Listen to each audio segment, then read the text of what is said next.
Today is the 5th day of Chinese New Year, and it's also the Valentine's Day. Happy Chinese New Year and happy Valentine's Day. I spent this vacation in Yunnan Province, participating in an important festival of Miao people, an ethnic minority in China.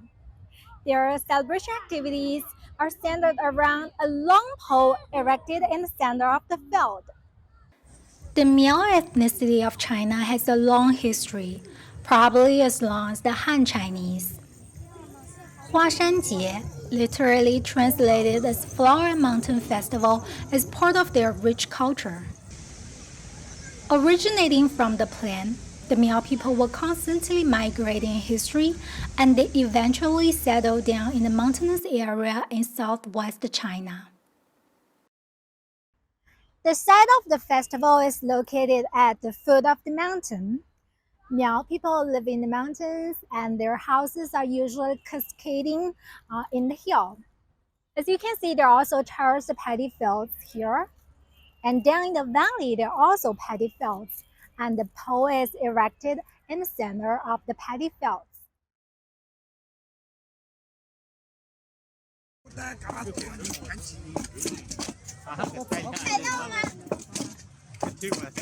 Do you know what I was doing? This is a traditional tool for making glutinous rice cake.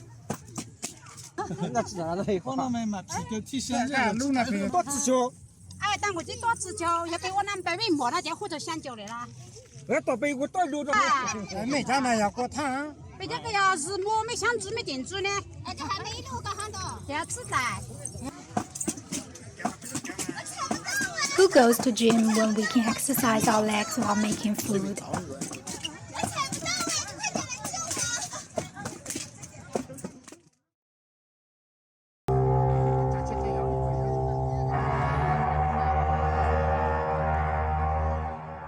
The Flower Mountain Festival starts with the ritual of worshipping the pole.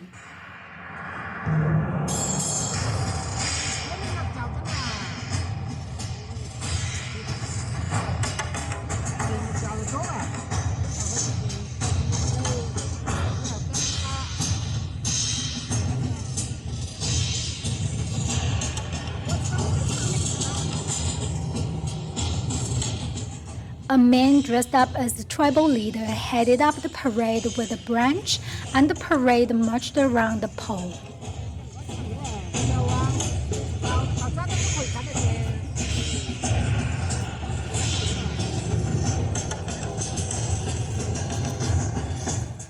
My interpretation of this beginning part is it represents the long migration of the Miao people. Doesn't this look like a tribal leader guiding his tribesmen during the migration? The ancestors of the Miao people were believed to live in the Yellow River Delta 4,000 years ago, the same as the ancestors of the Han Chinese. But throughout history, the Miao people were constantly on the move due to wars.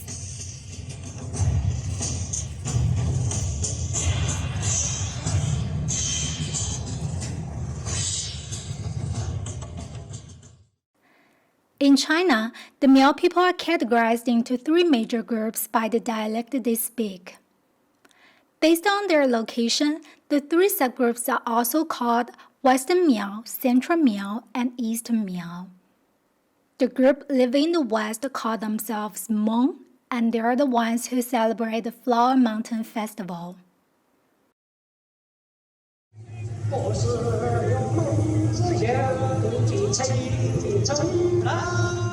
This part of the ritual is offering the sacrifice. The original name of the festival in Hmong dialect means mourning in the mountain. They were mourning their ancestor Chi You, who was defeated, after which the Miao people had to migrate. It was originally a sad ritual, but with the Hmong people living a modern life now, it becomes a happy festival.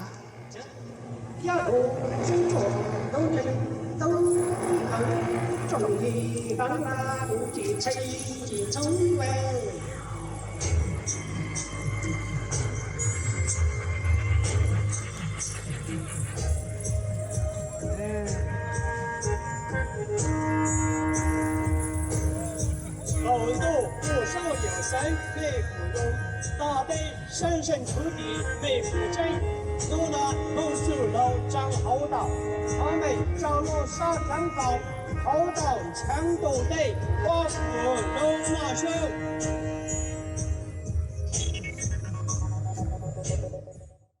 If we look at the map, Hmong in China live in areas from South Sichuan Province to Yunnan Province. They migrated from north to south in the past centuries mainly to avoid wars. In around 17th century, Hmong started to emigrate to Vietnam from Yunnan Province. Later on, from Vietnam, some moved to Laos and Thailand. In the 20th century, due to political reasons, some went from Laos to United States and other Western countries.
The migration of Hmong from Sichuan province south mainly happened during the past 10 centuries and has been recorded in many Chinese books. But there's no written record on how they arrived in the mountains in South Sichuan province in the first place, since Hmong lost their script during their migration. However, there is a widely accepted theory. In the first chapter of the Chinese history book, Records of the Grand Historian, it was recorded Emperor Shun evacuated the ancestors of the Miao people to 3 places to split them. This happened 4,000 years ago. Some historians believe the 3 in the end formed the current 3 subgroups of the Miao people. Hmong are believed to be the descendants of the group evacuated to Sanwei in today's Gansu province.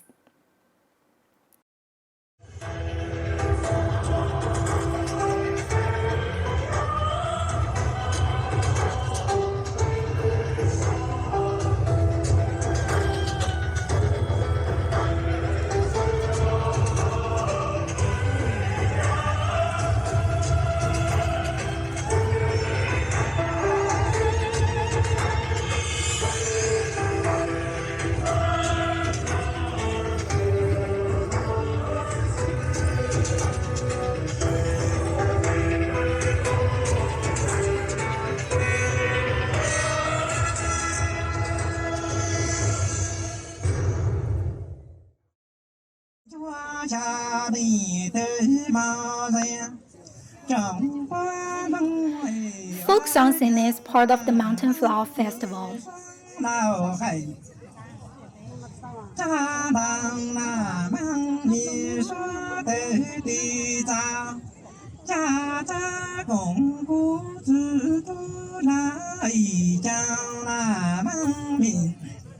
Since Hmong lost their scripts, ancient folk songs are an important source to study the Hmong history.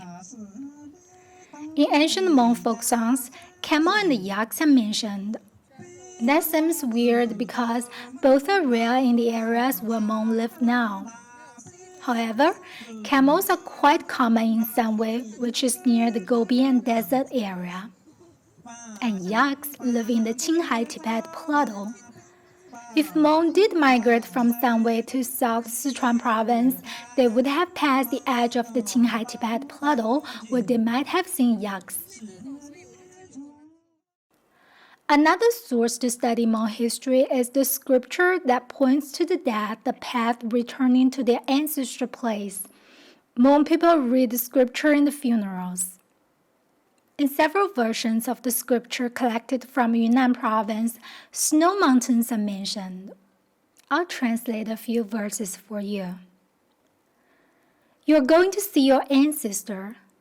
Start from where you are and go ahead, not to the sun rising direction, neither to the sun setting direction. Go ahead straight. You'll encounter a snow mountain. Climb over the snow mountain. Your ancestor is there. Snow Mountain is a common landscape in the Qinghai Tibet Plateau. Based on the memories from the ancient lyrics and scriptures, historians concluded that the Western Miao had experience in the desert and Gobi area as well as the Qinghai Tibet Plateau.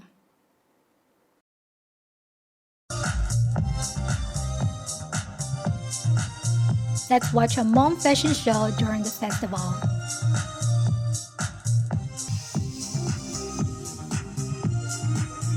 These were ordinary Hmong girls from this area. They were competing for the big prize of 20,000 yuan, which is about 7,000 US dollars. But most importantly, they were showing the beautiful Hmong dress.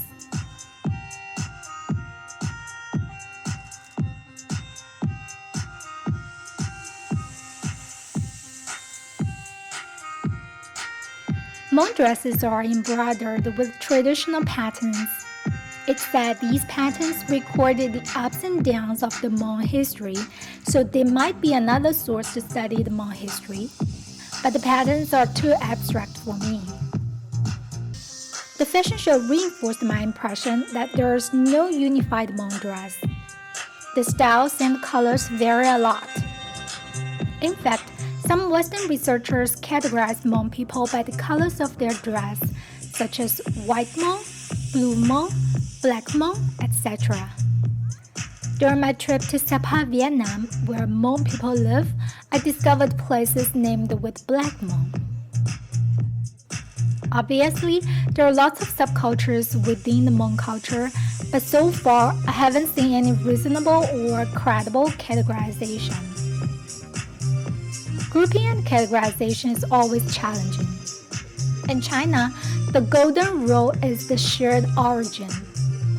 Under this rule, hundreds of subgroups with different cultural customs are grouped into Han Chinese.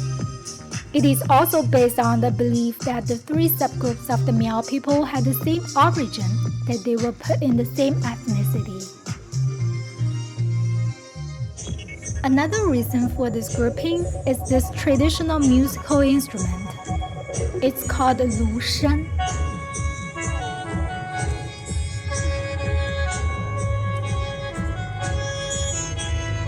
All three subgroups of the Miao people play this instrument during their festivals and worshipping rituals. It's beyond a musical instrument. It's a culture that all subgroups of the Miao people share. Another common culture symbol for the Miao people is buffalo. If you travel to the areas of any of the three subgroups, you would see statues or symbols of buffalo horns. To me, the most exciting activity during the festival is buffalo fighting. The round architecture behind me is the bull ring, or rather, I would like to call it buffalo ring. Its size really surprised me. It's not much smaller than the one in Madrid. And as you can see, there are Miao patterns as decorations on the exterior wall.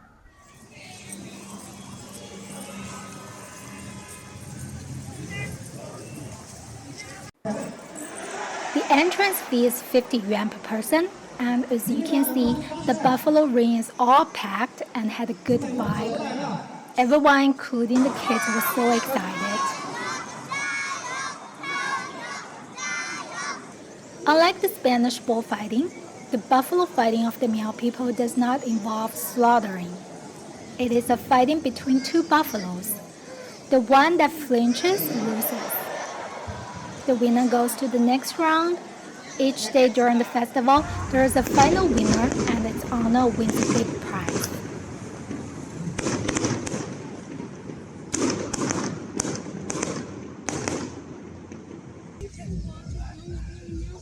In the next video, I'll show you a place that has a special meaning for those Hmong living outside China. It is recorded as Bangdolang in their scripture. Where's Bangdolang? What does it mean? Why did so many American Hmong travel to Bangdolang to trace their roots? In the next video, I'll be in Bangdolang and continue showing you my interesting Hmong culture trip. I'm Yan Yan. I make videos about sites of interest in China and histories and stories behind them. Subscribe to my channel. I'll see you next time.